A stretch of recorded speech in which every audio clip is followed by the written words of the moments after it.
Hello there, and welcome to our Shield of the Sun video. Now in this video, what I'd like to do is discuss to you matters of the Nephilim pertaining to a place called Roscoe Village. So in my last video, I talked about the detrimental harm that Satanists did in Roscoe Village and other videos pertaining to it that were done really to give a factual, truthful explanation to events there that were talked about in a blog called Melissa's Blog. It was someone I grew up with who told a lot of lies in this blog, told a lot of misconjectures, deceptions, and slandered government officials and slandered her friends and slandered people who actually cared about her. So it's not to get on that gripe, you want to forgive, you want to get past, you want to be on that. This isn't a soap opera over here. So what I wanted to do is do a series of videos to set the record straight, if you will, or at least give you a proper explanation than someone's satanic opinion about things, because she was a Satanist and died a Satanist and things of that nature. So one of the things that was discussed was the Nephilim. So let's discuss it accurately. So in Roscoe Village, when I was growing up, there was a lot of sightings of demons, sightings of these things. And there were occurrences and incidences that did happen.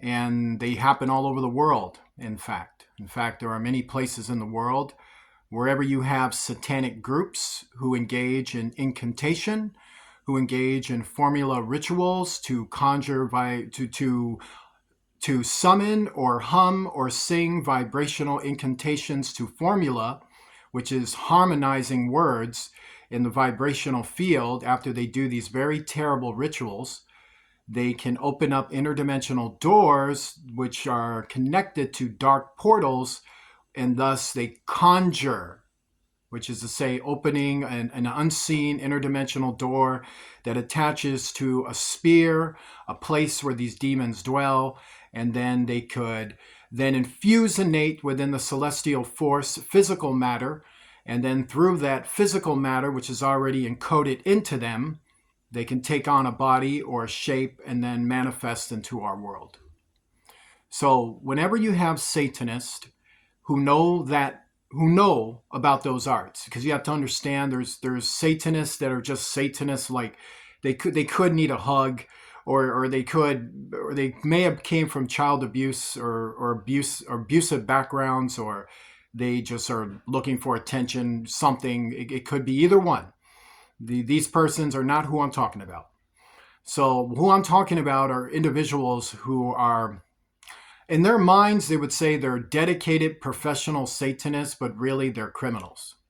They're murderers, they're robbers, they're destroyers, and they're expert liars who like to disguise themselves as everyday common citizens.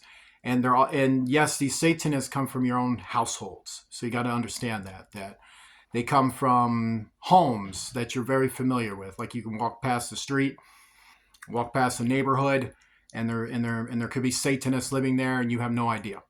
They have a 9-to-5 deal, come home, no idea. It's because everything they do is done in networking secret, and thus every coven group has an attachment of a fallen angel over that group with demons that possess the group, and they enter what's called a hive mind. So their centriums and their minds get linked to the hive mind, and thus they become one with the fallen angel of their coven, and they become Satanist. And when they become infusionated with this demonic possession, they learn skills on how to conjure and summon the demons that are magnetized and attached to their coven. So to understand it, Satanists pose a very great threat to our country. Those type of Satanists.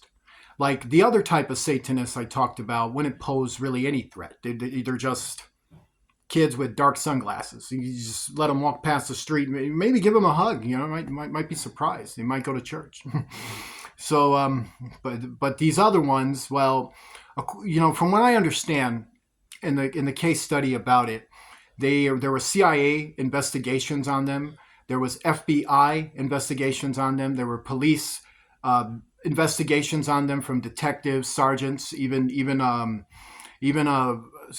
police on the ground at the rank that they're given. I forgot this particular rank, but they've been investigated by law enforcement. They've been investigated even by DOD, and even the NSA takes a look into them as well because of some of the things they pose, which could fall, from what I understand, within proper understanding of studying of law enforcement, they can fall under national security threat, especially if they're conjuring a demon, and a demon is coming from an unseen interdimensional veil and can fall down from the skies or come out of the walls.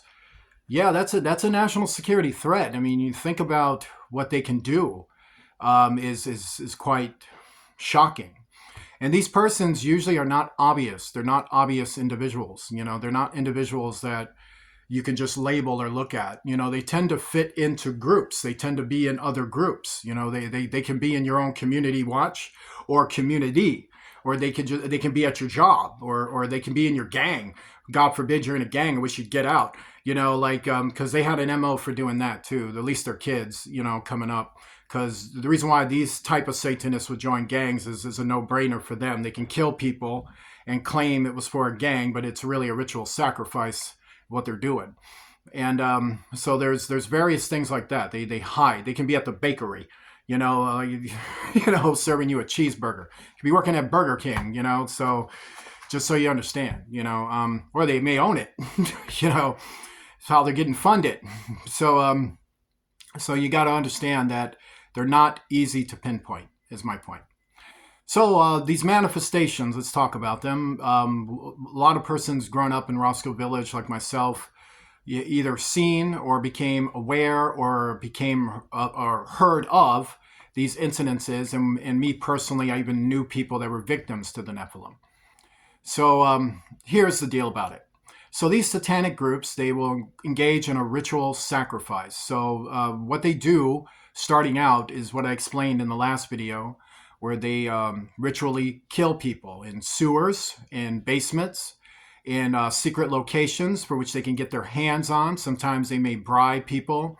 Like maybe someone owns a building, and if they own the building, then they'll work with that person and get the keys to that building and wait till everybody leaves, and maybe even pay that. But of course, they're going to pay this person to use the building, maybe 1,000, 20,000, 40, whatever it is, and then get their hands on a key, which is to get their hands on a location, and then go into those locations in secret, and then conduct satanic rituals in there. Or they'll go into sewers, or they'll go into forests. They go into areas that they've been to before, and they'll go at a certain time, location that is already discussed with the group prior, so that they all know when to meet. And this is usually done by that hive mind.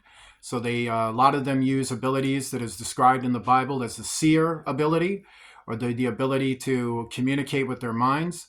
And this is very real, by the way, and the Bible does tell you about it. And when they do, they go to these localities, and then they commit a human sacrifice, or they commit a ritual, and which is to say they're causing harm to a life, which is to shed blood, and they're shedding blood in terrible, vicious ways. They'll even devour their victim. They'll cannibalize the victim, and they're doing this as a method to energize themselves with evil magnetism. So this evil magnetism is now settled in them after they've just committed a horrible ritual. So now they have a magnetic attraction to demons and the spears. So what happens is when they get magnetized, they start the formula, the incantation. And so now the demon is feeling the magnetization of the evil that's been placed on them from the deed that they did, and then they can manifest. So when they manifest, what they are doing is that they're coming out of dark dimensional spears. So as explained in the last video. So in this case, when they come out, what happens is that a door has been magnetized to that area, and now this becomes the area where the Nephilim being will appear. So this becomes his home base, is what happens. That a home is built for this being, and the being can now come down which will come from its spear. So it is below these dark circuits, but it's going to come from below and then drop from above or from the side and things like that. But it's an upward position, and they're coming in from various ways. Some can come in a UFO way. Some can come as giants. Some come as other demonic entities like dragon-like beasts, beastly-like forms. They call it the dog demon and things of this sort. Beastoids. There's various beastoids that have that stupid name, and various things like that. So to understand, when when a home base is built, that's to say that a spear has been magnetized to this area, and those areas are protected by fallen angels. So there's fallen angels that accompany the main fallen angel of the coven. So like in Roscoe Village, a lot of the covens were under the principality of this fallen angel named Nike, and there was these other ones as well. And so with every one of these fallen angels, or every leader fallen angel of a coven, there's a legion of fallen angels with them.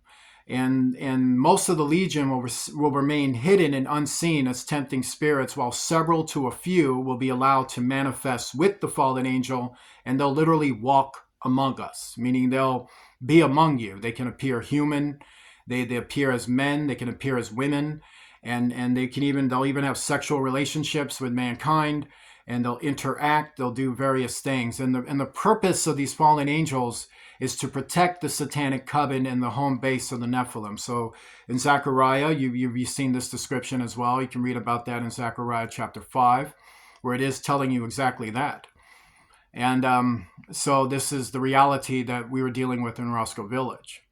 So you had these Satanists who built home bases for demons, and these demons would manifest and drop from the skies, or come out from the walls, or come out even from under the ground. I mean, they've done that too, and it's just simply to say that they can drop, move, and fling, fling, fling, in all types of directions they came out. So when a home base is built for a Nephilim, then the satanic covens know that there is an alien threat there. They know that there is an alien threat in our homeland, in our own country. There's an alien threat that doesn't come from us, but they will try to say so. So one of the ways they hide this matter is that they blame the government for it. So they create conspiracy theories and they create accusations, and so they attack government officials and government law enforcement agents. So this is to say agents of wrath in the Bible. They're described as persons here to enforce the law, for law and order and stability. So many times the satanic groups create conspiracy theories against these institutions to hide the fact they are the ones actually doing it. So it's actually the satanic groups that conjure Nephilim alien threats to our country, and not our government. Our government, in fact, governments around the earth know this information too. So they've also created ways to combat the situation, defend themselves and the civilians, the people, from that situation, from the Satanists. So unlike that stupid blog that was telling you otherwise, those were a bunch of lies. That's not how that went. Even she knew that. Even she knew the truth of how these demons are really conjured, because she was at many of these rituals. She devoured persons, according to what we know, and according to the law enforcement agencies that actually investigated her. According to their reports, she was there and doing this and conjuring and cannibalizing and killing, according to those reports. So she knows the truth. She knows it wasn't the government. She knows it wasn't who she was accusing on the blog and everyone else. She knows, in fact, the persons doing it, according to those reports, were her guest and herself and the people she knew. And many of them coming from Roscoe Village and other areas of the North Center. North Center included Ravenswood, it included Lathrop Projects, it included Old Town, it included Lincoln Park. Well, Old Town's a little out, but it was still interconnected, because the Satanists from Old Town moved their happy selves over into Roscoe Village, Lathrop Projects, Ravenswood, all the areas where I was growing up at, and then reconnoitred with those Satanists, and then started attacking their children, attacking the community, and then hooked up. So these Satanists of these regions came together and made home bases for these Nephilim, and to conjure into these areas. So, with that understanding, what happens with it is that demons get attached to these areas. So these satanic groups know it. So these satanic groups, they develop this pride, they develop this murderous fervor, they develop this need to want to destroy people and go after people. And thus this is what they intend on doing. So when they do, what they do is they look for victims. They look for persons that are unknowing. Hey, come hang out with us. You want to hang out with us? Yeah, come hang out with us. And then it's all nice and la la la la la. They're jump roping, hopscotching, running, making races and running down the streets. And they're dating and kissing and doing all of that. Now, there's nothing wrong with that. That's the fun. But that's what they use. They use God's gifts to incite you. And then once you think they're you, like you think like they're children of God like you think they're cool like you think they're fun like you, suddenly they want to go for a walk with you. Like, let's go by the water trail. Like in Roscoe Village, what they would do is they go by the sewers along the bridge where the river is at. So this was called the West Side Bridge of Roscoe Village, and it was located along the bridge. You had Addison, you had Lane Tech right in front of it, and then you had the Belmont as well. And so those areas held sewer pipes, and then they held entrances to large sewages and sewage works, and they also had underground bunkers, areas of that nature. And this entire area actually was believed to have been built over Nephilim mounds, that there were Nephilim mounds that were there many, many centuries ago. And so throughout the centuries, as time developed, you had the 1700s, you had the 1800s, you have the 1900s, now the 2000s. All kinds of stuff got built out there. You know, they had to cleave lands and build schools and make sewages for this, do all kinds of stuff. So as they're doing all of that, what you had now is that you had the remains of the ancient past buried under all of that work. But there were still access ways to it. And there were Satanists who knew how to get to these localities underneath and make home bases. So then when they invite these victims along a water trail or something, hey, let's go into the sewer. Let's be adventurous. Are you scared? I double dare you to come with me into the sewer.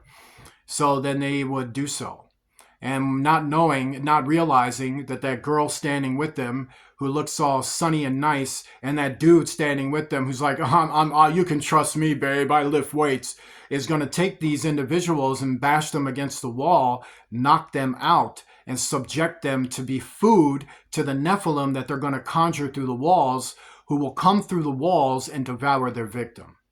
So you had a lot of youth disappearing in that area, and in the adjacent areas about it as well. And back then there were far more children out on the streets than today, which had a lot to do with satanic groups being responsible, believably, by a lot of police reports. You can debate this if you like, but I'm just going by what I read and the research that I took upon myself, that a lot of the youth that is not on the streets today have been victims either of satanic abuse or satanic killings or oddly plagues and sicknesses or child molestation or satanic ritual abuse at home, which has encouraged this fervor and feeling that the youth don't want to play out on the streets without reprisals from satanic adults or persons that'll come at them and kill them and ruin their lives. So back then, the fear that fell on these youths was being out there, and then these satanic youths who were, the kids of these adult Satanists would lead these other kids into the sewers and have them killed by the Nephilims that were conjured by their groups.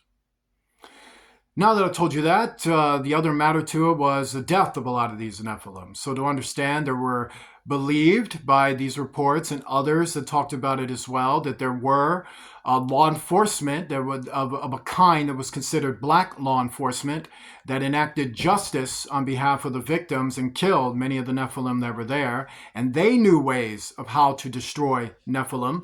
And that's described in the Bible too, that the Nephilim can't die at the hands of man. There's various ways that can be done. And they knew those ways and did it. Meaning they were able to shoot down fallen angels, demons, and Nephilim, believe it or not. You might be wondering, how is that possible? Well, the Bible says it's measure for measure. So if a spear opens up into our world, therefore the fallen angel cannot be as powerful as they would be in heaven if they have to walk among us. That means they would be limited to a physical body which could be destroyed. And the same thing with the Nephilim as well. They would have to be a measure. They'd still be powerful in other ways, fearful and intimidating, but they would still have an Achilles heel that you can find and deal. And so to kill something and to understand, when you die, like say your physical body dies, you go what? You're going to judgment, heaven or hell, right? You're going to have heaven or hell based on that choice, if you follow God or not. Well, with the Nephilim, it's the same. Not the same on that end, but the same in the physical sense that when they physically die, they're pulled back into the unseen dimensional sphere and they're subjected to the dead and then subjected to hell, if that's what it is, either tempting spirits or to hell. And the same thing with the fallen angel, as fallen angels and Nephilim do not have salvation. So when their physical bodies die, they go back to their dark sphere, or they go to hell or back to hell. Whereas when we die, it's either heaven or hell for us. So hence the matter of dying, to have your physical body destroyed, doesn't mean the end of your existence. So these are the matters that you need to know. Join me in a prayer. Lord Jesus Christ, I pray, Lord, to destroy all manner of Nephilim, fallen angel legions and hordes, and protect us from being robbed, destroyed, and killed by Satanists. And I do pray for that Satanists repent of their sins, and I specifically pray also to deliver us from Satanism in any form it comes in. May we not give in to the proclivities of evils, but may we stand up for what is right, for justice, for fairness, for mercy, in love for all mankind. In Jesus Christ's name, amen. If you'd like to donate, please do so using Cash App to $Shield of the Sun, spelled in small case letters closed together, where the instructions to that will be in the description box below. Please be kind and to remember a kind servant, and I'll see you soon.